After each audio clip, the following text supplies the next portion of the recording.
My husband's legs have been gone for 3 years and my mouth has been sore for just as long. Ever since he lost the use of his legs, he started getting more and more demanding every single day, and every time I went to rinse my mouth, those deep dark eyes of Marcus would flash with this obsessive cold rage. Natalie, you think I'm disgusting? He sat there in his wheelchair, his voice colder than ice. The real reason I rinsed was because every time things got heated, he would make me take one of those $1 million per gram deep sea throat pills, and that stuff tasted absolutely awful. But it helped me sleep, so right after rinsing, my mouth was still full of that bitter, expensive medicine taste, and I thought to myself, dude, 1 gram of that stuff costs as much as an apartment in the city. I am not trying to overdose here.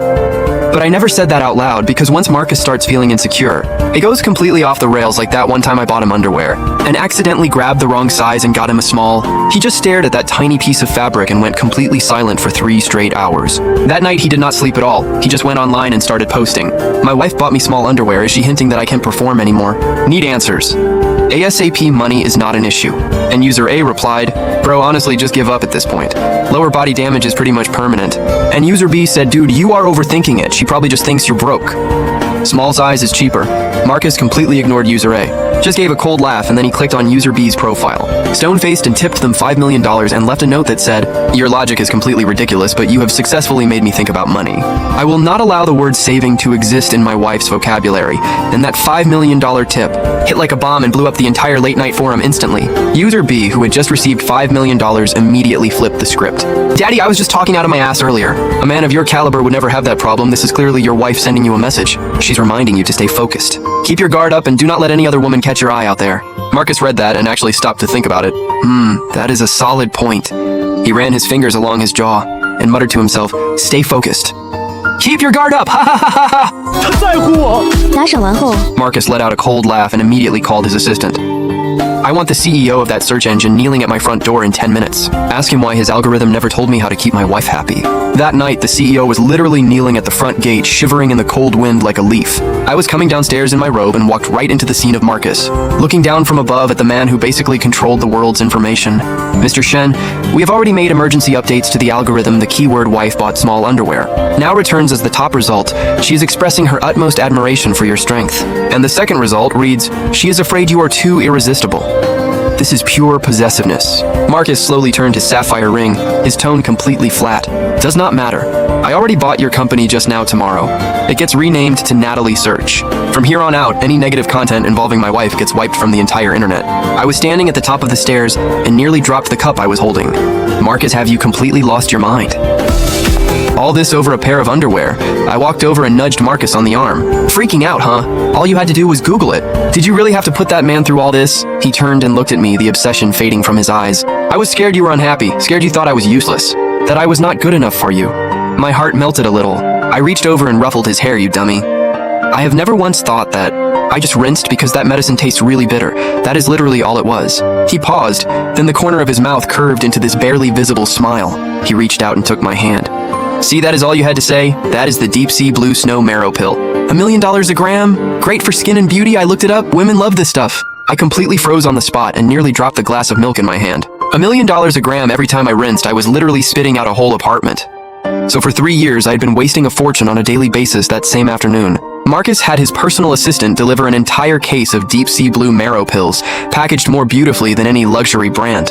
Next to it was a handwritten note in bold, sharp strokes. Take one every day. I had the doctor adjust the formula. No bitterness, no harsh taste. If you rinse again, I will buy every mouthwash factory in the city and shut them all down.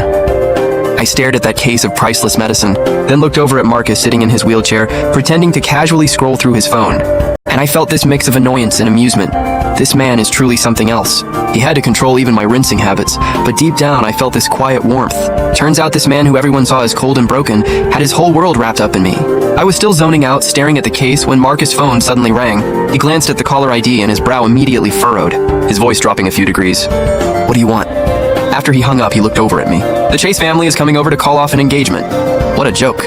I blanked for a second before it clicked. The Chase family belonged to Marcus' ex-fiancée Lily, and the second word got out about his paralysis 3 years ago. The Chases could not wait to call off the engagement and started spreading rumors everywhere, saying Marcus was a broken man not worthy of Lily, who was known as the top socialite in the city. They even mocked the Shen family, saying they were done and would never bounce back. Back then, Marcus had just lost the use of his legs and was in a really dark place, so he never engaged with any of it, but now 3 years had passed, and they actually had the nerve to show up at our door, and on top of that, to break break off an engagement. It had already gotten ugly 3 years ago, so showing up now like this was clearly just to humiliate Marcus, and I was instantly furious. I reached out and grabbed Marcus' hand. Babe, just ignore them. They're just here to start trouble, but Marcus patted my hand and smiled this ice-cold smile. It is fine, let them come. I have been meaning to settle the score with them anyway. The next day, the Chase family showed up early at our gate. I held Marcus' arm and wheeled him to the head seat in the living room. We had barely settled in when Lily's father walked in with Lily, along with a few Chase family elders strutting in like they owned the place. Faces full of contempt and arrogance, acting like the Shen household was beneath them, like they could just come and go as they pleased. Lily was dressed in a high-end designer gown, flawless makeup, not a hair out of place, and she let her eyes drop down to Marcus' legs with clear disdain, then smirked. Marcus, long time no see.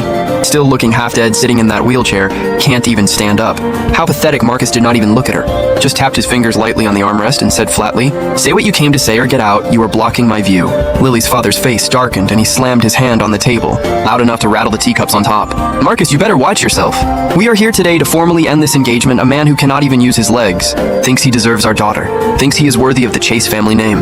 This engagement is done," and Lily jumped right in, laying on the mockery even thicker. "Yeah, Marcus, I would rather die alone than marry someone who is useless. I only agreed to this engagement because your family had money and now you are broken. The Shen family is falling apart and you cannot give me the life I want. Just sign the papers and stop wasting my time. I have a real wealthy family to marry into." Watching them act so smug, I was shaking with anger. I was about to say something when Marcus grabbed my arm. "Sure, but first return the $300 billion I lent the Chase family 3 years ago." Principal plus interest. Lily's father stared blankly for a moment, then burst out laughing, like he had just heard the funniest thing in his life. "Marcus, have you completely lost it? $300 billion? Who do you think you are? Even if the Shen family used to be loaded, there is no way you had $300 billion to lend us. You are talking nonsense. Or maybe being paralyzed for so long has finally fried your brain." Lily scoffed, her eyes dripping with contempt. "Marcus, stop playing games. You are clearly just bitter and trying to make this difficult. You are a nobody right now, you have nothing.